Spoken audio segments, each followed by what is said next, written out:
with Tapped In. Today's guest is Professor Rob Johnson from Mountain Tribe Jiu-Jitsu. Welcome, Rob. Thanks Hey for being guys. on the show. And you're in Prescott, Arizona, right? Yes, ma'am. Awesome. And I heard that you're moving locations. We Where are. are you We're going actually to? just hopping like across Down the the creek block? in the back. Yeah, yeah. We're literally like 500 meters away, but it's Cool. almost ready to go. We'll probably move the mats not next week, the following week. We had to push schedule back a little bit, but it's looking good. Awesome. Well, when are we going to see the updates? I'm curious. I want to see this place. Yeah, I'll have to get somebody else on it because I'm useless with all that stuff. I have a Yeah. camera roll full of pictures of great things happening, and they never find their way on the internet for some reason. But yeah, we'll get on it. We'll take Okay, your guys' cool. example and start communicating a Awesome. little bit.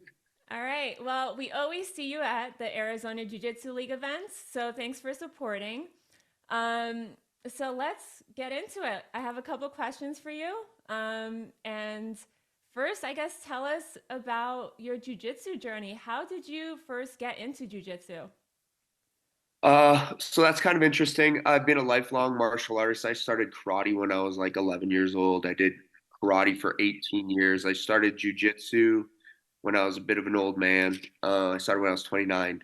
Okay. Uh, I had so I was living in LA in a production company that was doing martial arts videos. It's kind of funny, but it was a lot of really hokey martial arts, right? So I was on the Yeah. other side of the martial arts for a lot of life, and always looking from the other side of the fence at jujitsu and like knowing that that's where I wanted to be. I landed in Prescott, Arizona, of all places, Yeah. and just happened to luck out to have Steve Judson, a world class black belt, pioneer black belt in Arizona, just started a club here. Mm-hmm. So 6 months before I moved, Steve set up the club, and I rolled in with this kind of the seeds of this very cool club going on. If anybody that knows Steve, his moniker used to be Scary Steve. He's just a very intense guy, very awesome guy, very close friend. And so I went from transitioning from doing all of this kind of make believe martial arts stuff to like really getting into Muay Thai before Mm-hmm. I moved here and some real combat sports, and then knowing that jujitsu is where I wanted to go, and just happened to land with dumb luck on just an amazing, like very early on program. And yeah, from there I was like interested in competing from the beginning, and just as from a very kind of old white belt on, Mm-hmm. just competed so often and kind of like ran through everything that I could that way. And had a lot of success, probably mostly because I committed more to it. Less that made I'm a very talented athlete, but I was just very committed and into jujitsu. It was like Yeah. really important to me, and so experienced quite a bit of success. And Steve decided that it was time for him to move on shortly after I got my black belt, and it was kind of a choice. And honestly, I wasn't really ready to take a club on. Um, but it was kind of like let jujitsu die in Prescott or take Mm-hmm. over. And I jumped in, and this is, going on 4 years later. We're doing pretty good. Awesome. Love that. Love that. So let's talk about your jujitsu journey as a professor. How long have you been teaching?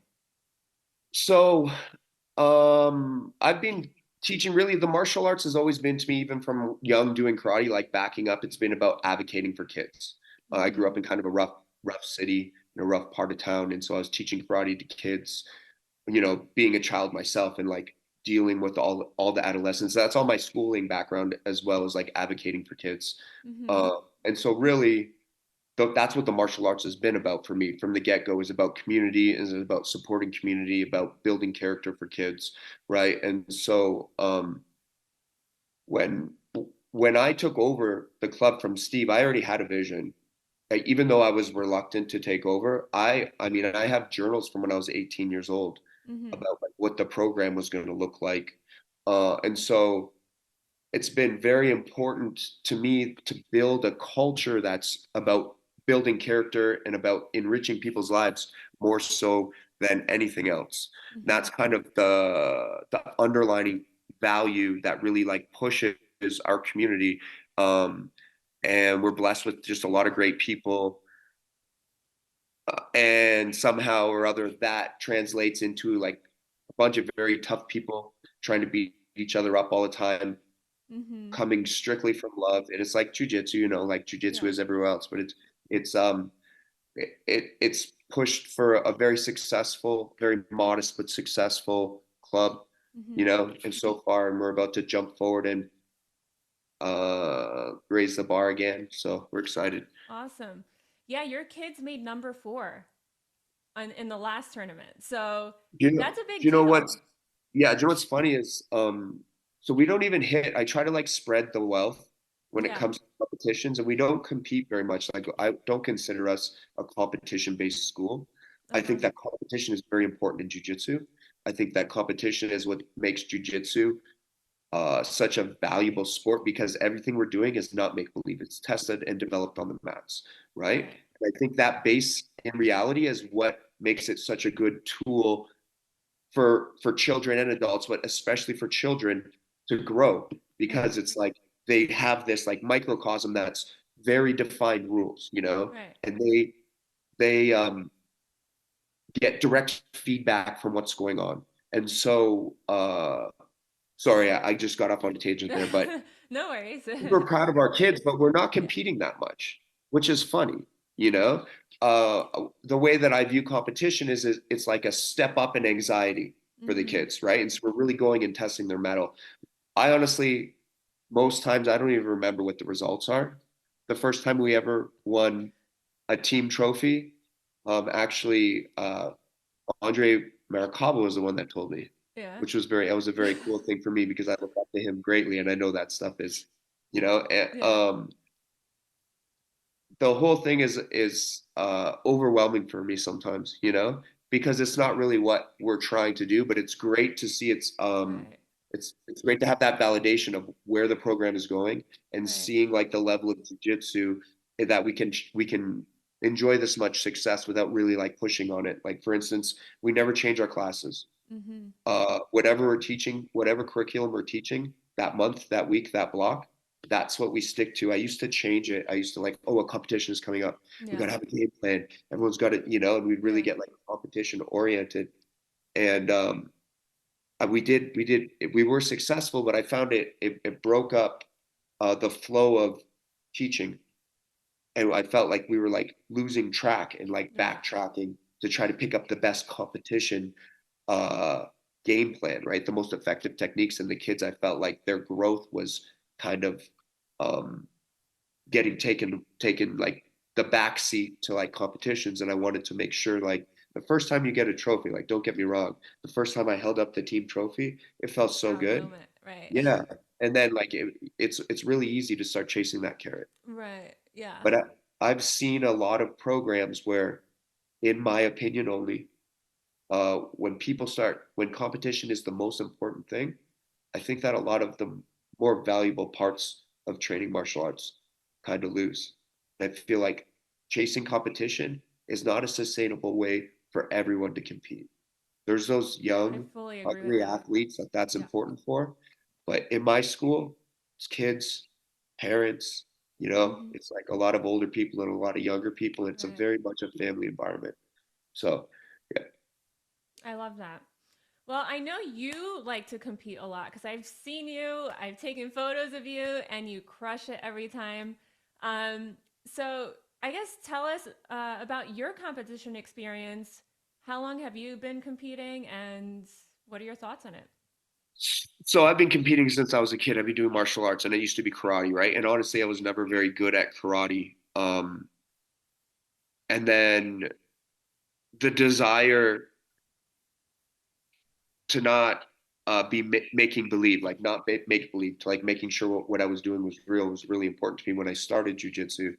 So I competed as a white belt right away, Mm-hmm.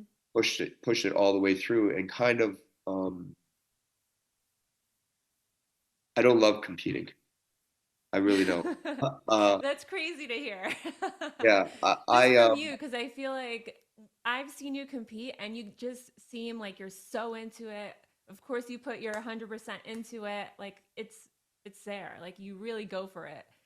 In So my go later ahead. years, especially like with black Yeah. belt and brown belt, I found my stride. Yeah. Um, and I think the big difference is I had a reason to compete other than just something to prove.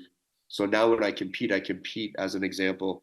So I put myself out there so that the Mm, other kids, the athletes, that they can see me both be successful and deal with setbacks and understand like that's not something that defines me. And right. now really uh that change that like what you're seeing that makes me really happy to hear because that Yeah. we've really tried to change, get rid of the anxiety, and because the Mm, anxiety really is a fear of loss, right? right. And like a fear of loss meaning that like there's something like defining going on in that match other than a struggle between two people. And so I've kind of like stepped past that and now we revel in it. Like the Mm, analogy I always use with the kids is like it's like a roller coaster, right? And that feeling that you're feeling, that's this, yeah. right? And you're getting more and more nervous. And then right. here we go, we're in the bullpen. It's about to go. Yep. That's the fun part. So we want to be excited about competition, not nervous, right? Mm-hmm. And by now, everybody at Mountain Tribe knows that I don't care if you win or lose. So the pressure coming is internal, and that's important. I Mm-hmm. want everybody to want to win, right? We go to win. Right. We don't show up not to win. Like Right. that's an important part of life.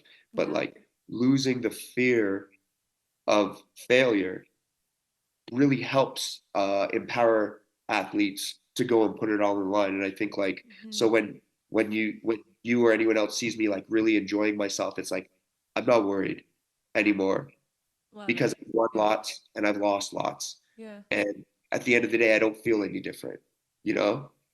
So it, it's That's so cool. it's just fun. It's Yeah. like the term I use is reveling in it, right? Like we want to be Mm-hmm. excited to get Right. after it. It's something we do because we love it. One time I was sitting in the bullpen at Pans, and a coach said to his athlete, he said, "Hey, remember, we do it because we love it." And that just stuck in my head. It was Yeah. like yes, that's why we do this. Like there's no other reason to be here and put yourself through this if you don't love it.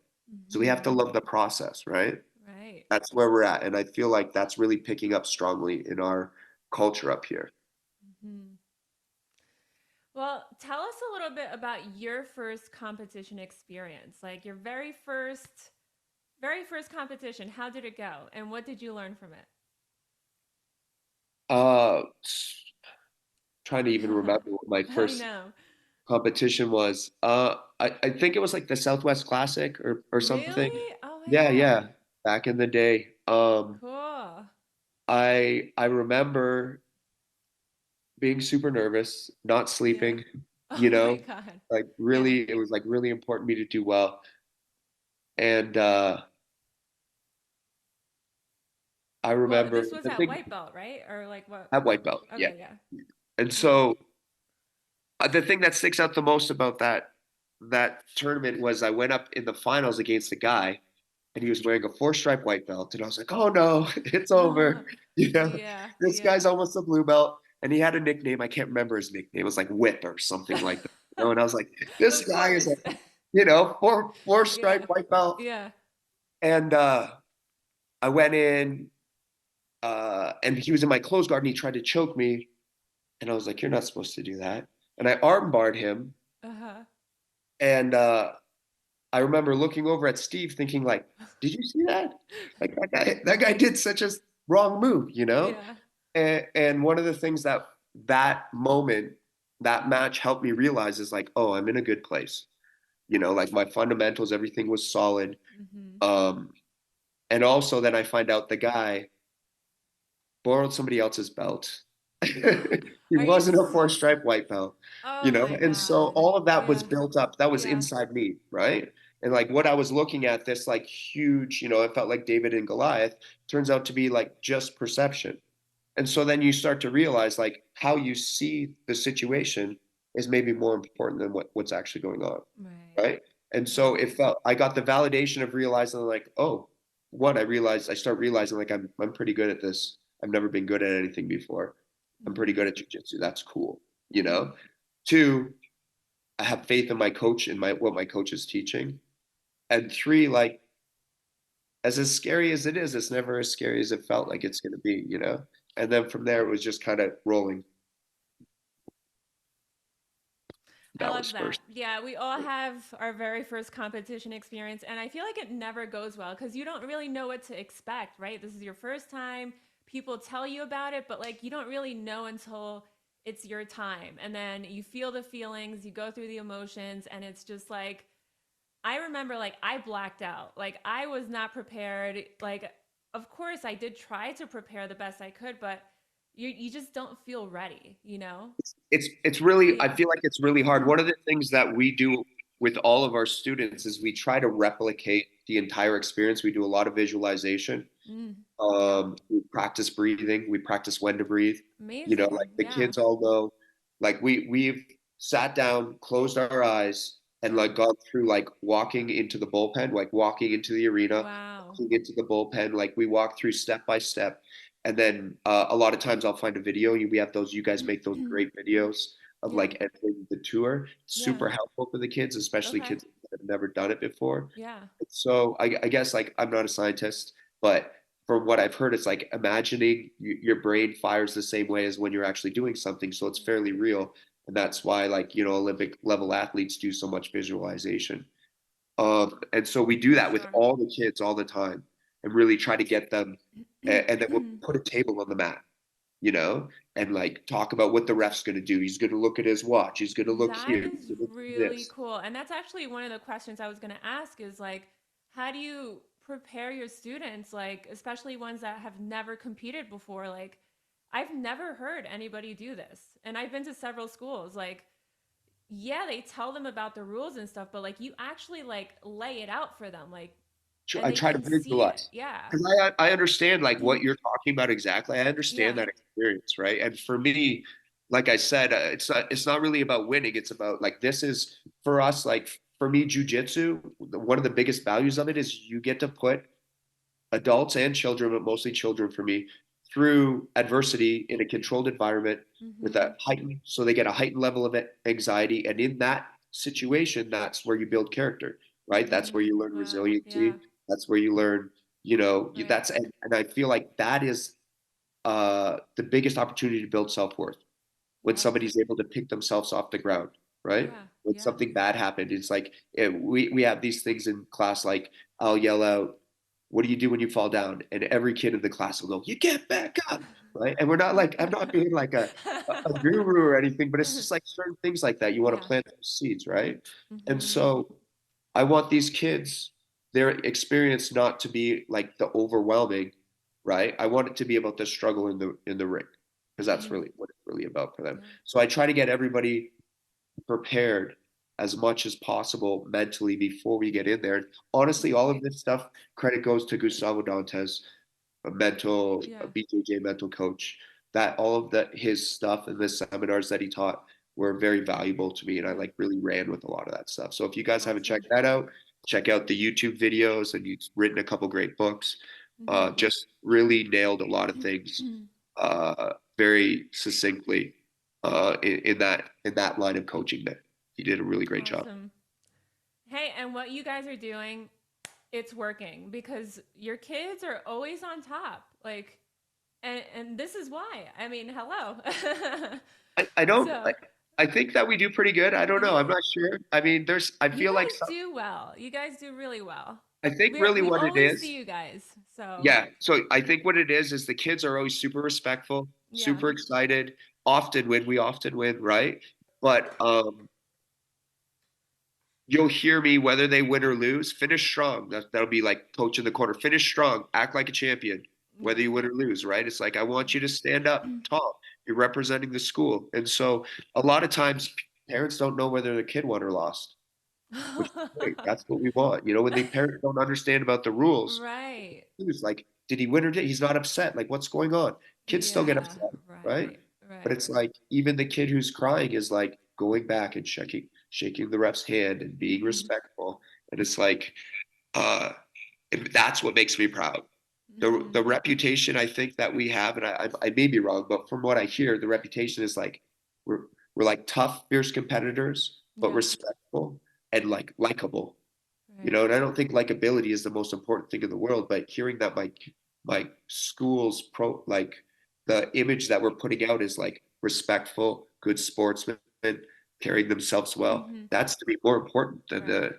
Agreed. I mean, if we were losing, if my kids were going out and getting smashed and still and Right. still acting good, I wouldn't be Yeah. happy with it because I would be doing them a disservice in a different way, right?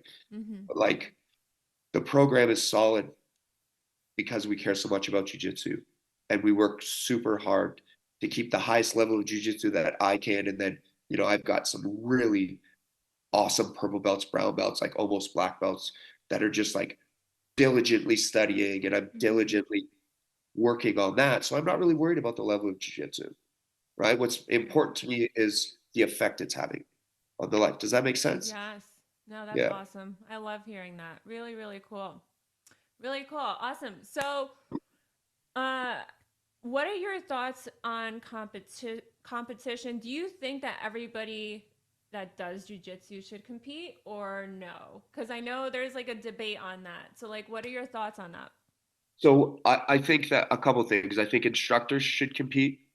I think that if someone is helping with class, they should be competing for the most part, unless you have Mm-hmm. some health issues. Mm-hmm. Um, I think that competition is very important for jujitsu because it keeps it real, and we all know, like inside the community, we see how jujitsu is constantly growing in competition, right? And so Mm-hmm. we have to Mm-hmm. stay on at the tip of the spear as close as we can to it to be making sure that we're delivering the most up to date and developed concepts for our kids. I mean, having said that, the old the old foundation is still the old foundation, and the Uh-huh. basics are still the basics. They haven't changed very much, but we want to make sure that we're staying at the forefront of jujitsu. We don't want to be left behind, and so competition within the school is important. But I don't think it's the job of every person. I encourage everybody to compete Mm-hmm. because I think in your journey of personal growth, I think it's a very good opportunity to go and test yourself. I think it's important to do things that scare you. I Mm-hmm. also think it's a great time. We always have a lot of Yes. fun, Yeah. and so there's those athletes that are competing all the time, and they're kind of like the engine of the club, right? But Right. then the casual, um, we don't promote based on um, competition alone, right? There's like for us, there's like if you're a competitor, that's the main consideration. If your goal is like a world championship, you want to win states, nationals, worlds, okay, we're gonna promote you based on that. We're gonna push you based on that. But Mm-hmm. then there's also the person who shows up all the time and shows personal growth, right? And that's the second way that you get promoted. Right. And then the third way to get promoted is like the marathon person who maybe doesn't have the abilities, the personal abilities, or whatever. There's something where they're not showing the applied knowledge, which is, I Mm-hmm. think, one of the most important thing in jujitsu is Right. showing applied knowledge, right? Yeah. And so that person is like going to get it. Eventually, they're going to get their promotion, Yeah. but not as fast as this person or this person. It's like it takes a lot more commitment because if Right. your promotion is based on commitment, you better show me some commitment, right? Right. Right. And so this person needs to be competing all the time. This person should compete at least once up that level, I think, Yeah. but you don't have to, Yeah. right? That's kind of where I'm at with competition. I think it's important to stay at the forefront. I don't think everybody has to do it. I think within the academy, there needs to be a majority of people competing, Mm-hmm. right? Because otherwise you can um, inadvertently fall into this make believe. Oh, this is what works and this is what doesn't work. And it's like, as well as I do that what works with your training partners Right. doesn't necessarily work with anybody else. Right. When it go back to teachers need to be competing, I think that as long as you're healthy, you need to be getting out there because I think the death of an instructor is starting. You start to make things up without testing them, and when you're Mm-hmm. testing them only on your students, that's not fair. And it's also just setting that example too, right? 100%. Yeah. And like I think that um, it's hard for especially club owners to compete Yeah. because it's hard to lose in front of your students. Yeah. But like to set yourself apart, like you're somebody who doesn't lose. I don't think that's, in my opinion, that's not a healthy way to be a leader, Right. right? So, 100%. yeah, so I think that competition is important for jujitsu. And I think if uh if you've never competed, you should, Yeah. right? Mm-hmm. And if you're a competitor, I think that's really important. But also, like, it's a funny balance because I competed my whole coming up to black belt, and when I got to black belt, I felt like I only knew the moves that I was good at for real. And then, like, I've had to in the last like almost 5 years, I've just been studying so hard so that I could be an instructor that could deliver like a full knowledge of jujitsu, Awesome. right? Love And it. so like Yeah. there's that too, where like if you're promoting based just on uh your performance on the mats, like as an Mm-hmm. athlete, Yeah. then there's a lot that you could possibly be missing as well. Right. My goal as an instructor and as a club owner is to make sure everybody's getting what they need out of it and the most possible out of it. Love it. Yeah. Really, really cool. All right. Well, we've seen you at the events. We've seen your team at the events at the Arizona Jiu-Jitsu League. We want to know your thoughts. How are we doing? Do you like our events? Do you enjoy our events?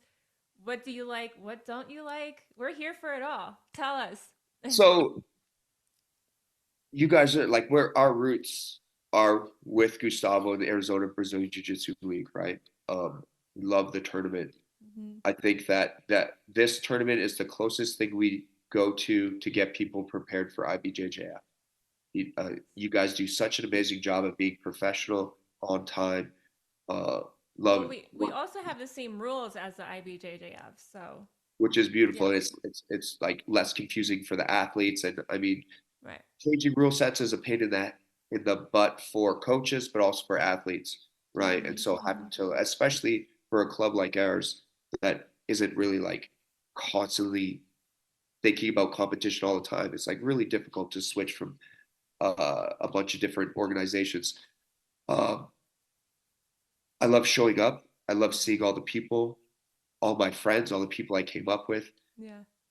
I love knowing and trusting the officials. Uh-huh. Um, the rapport that we built as an academy with the other academies is so healthy. Like, I think that y'all do an amazing job, and we're Mm-hmm. super happy. And sometimes honestly, I feel guilty that we're not there all the time.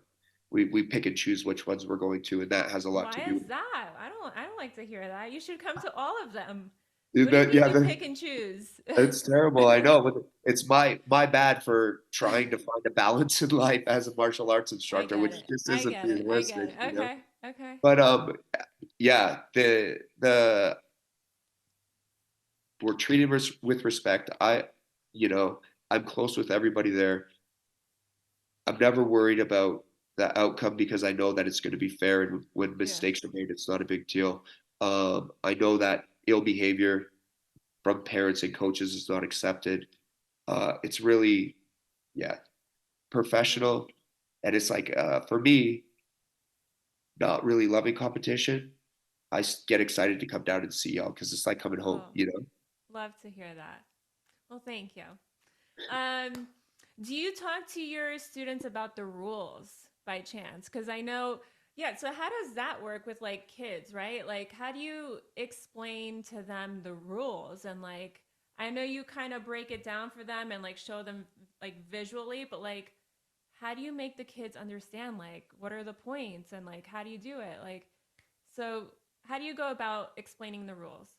So we give them like a brief understanding of the rules, and thankfully the rules are set in place to award like forward progression, right? So you get Mm-hmm. awarded for forward progression.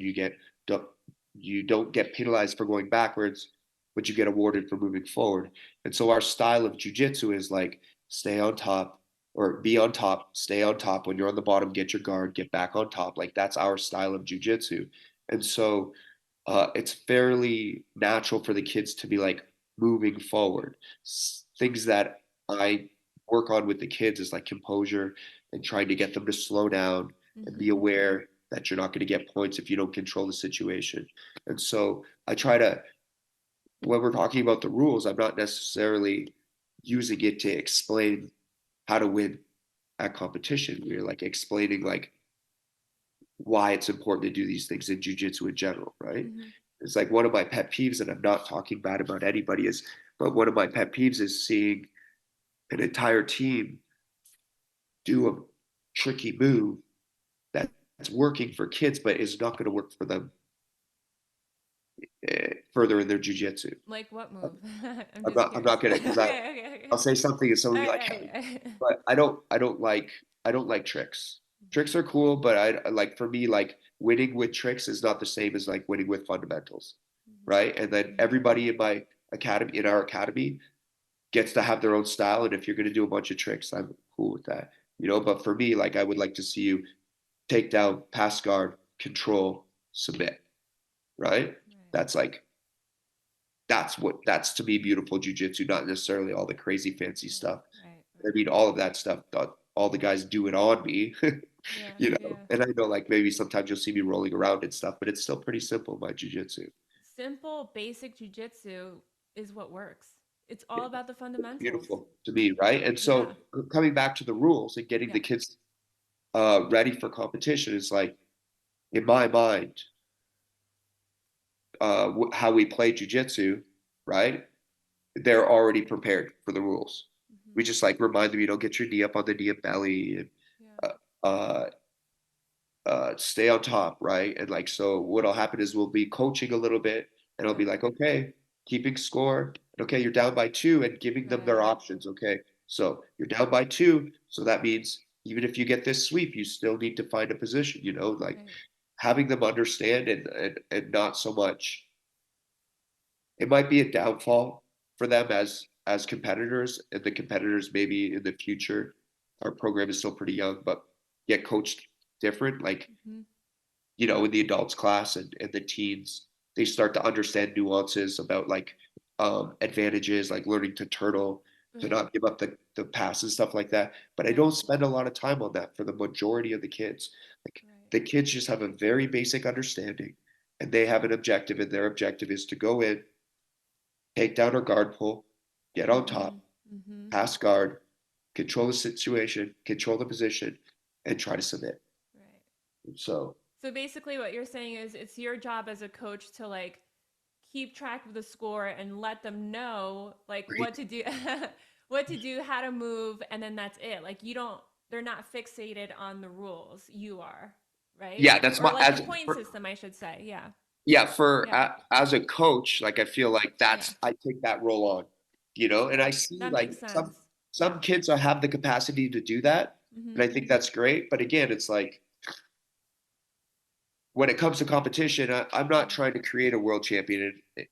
And if we get there, that's great. And when kids are motivated, we push them, Yeah, right?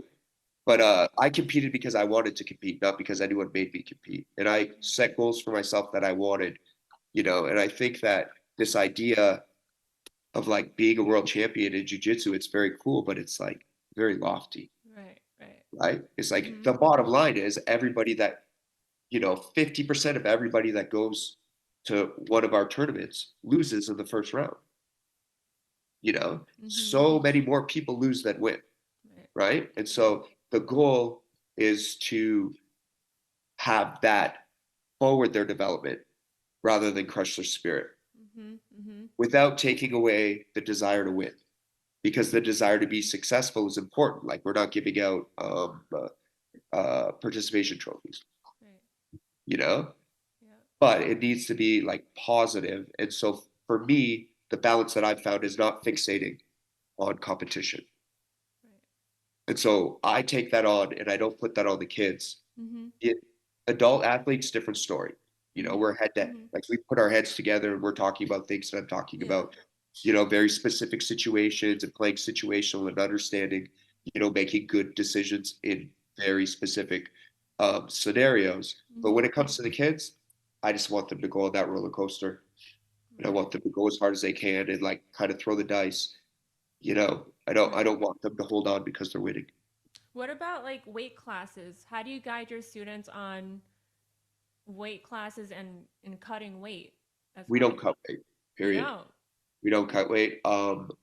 I we've run into some, every once in a while you run into a situation where kids, example, we had a child who 3 tournaments in a row.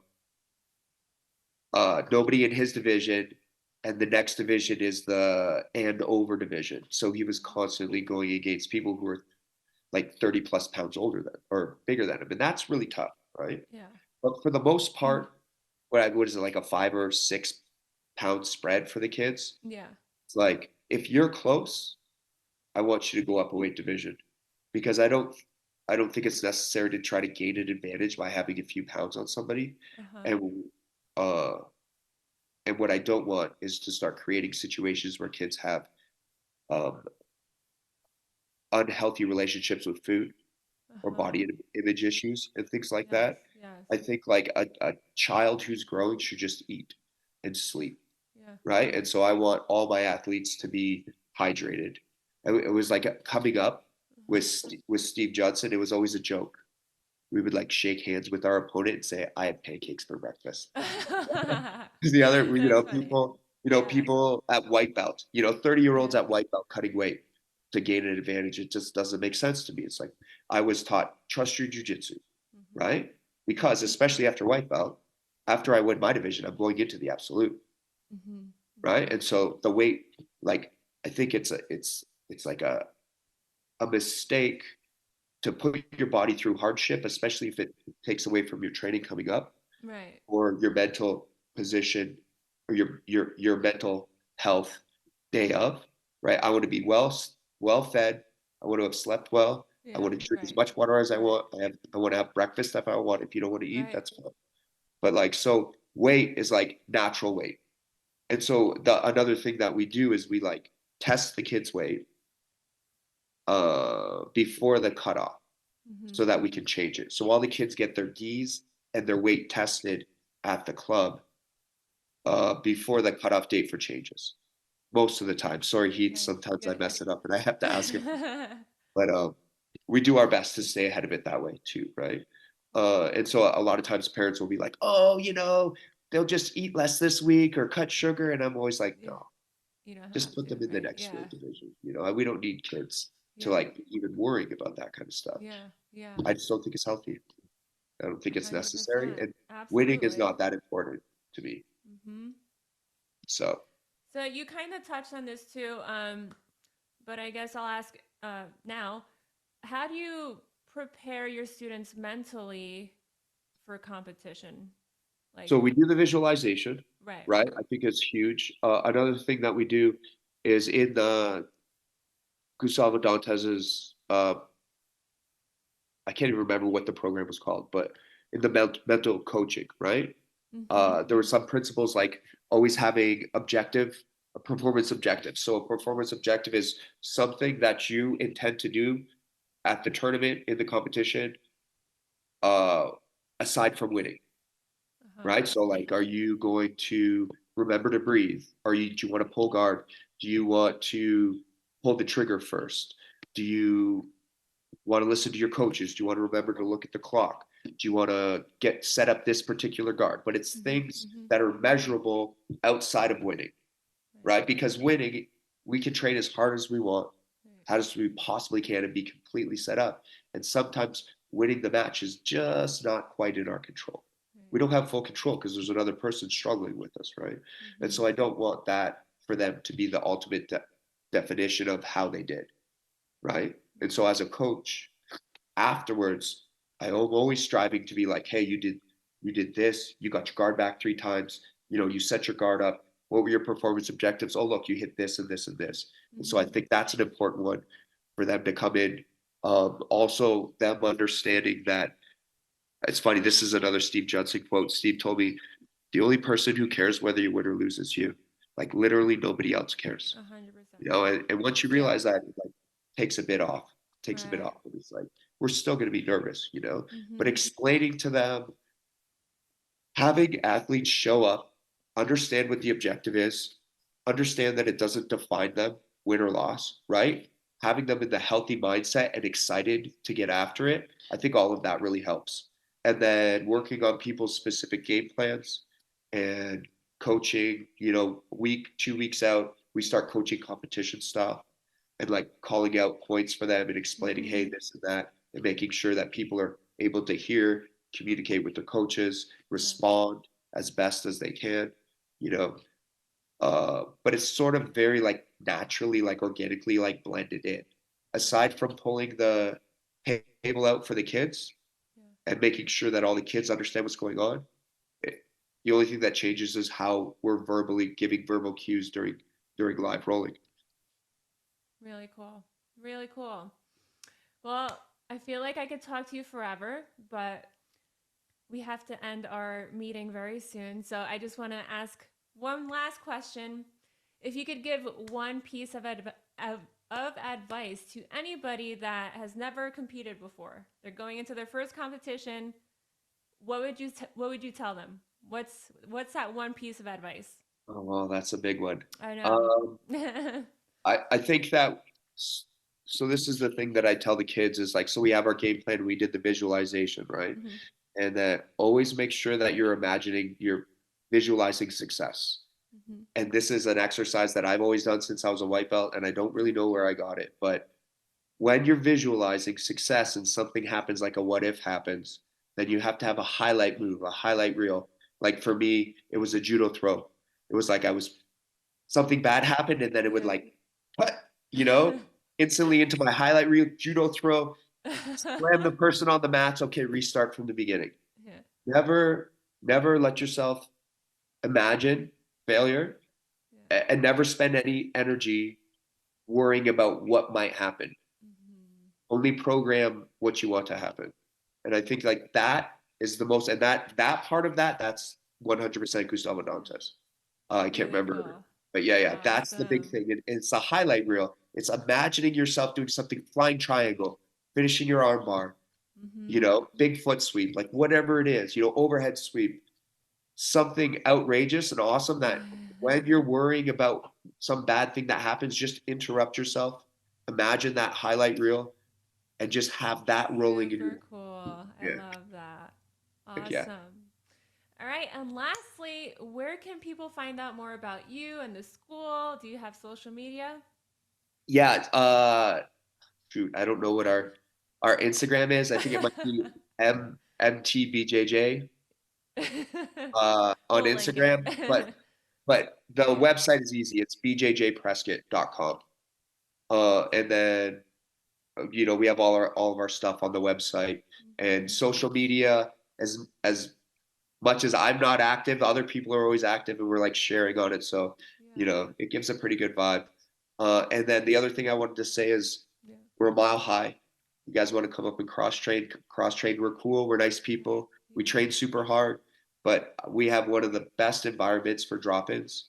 Um, Talk to anybody that's come and visited us. It's Yeah. like we love having people come and train hard Yeah. and hang out, and just know that if you come to Mountain Tribe, you're going to be treated with respect. Everyone's going to try to kill you, and we're going to expect Super you to cool. kill us too.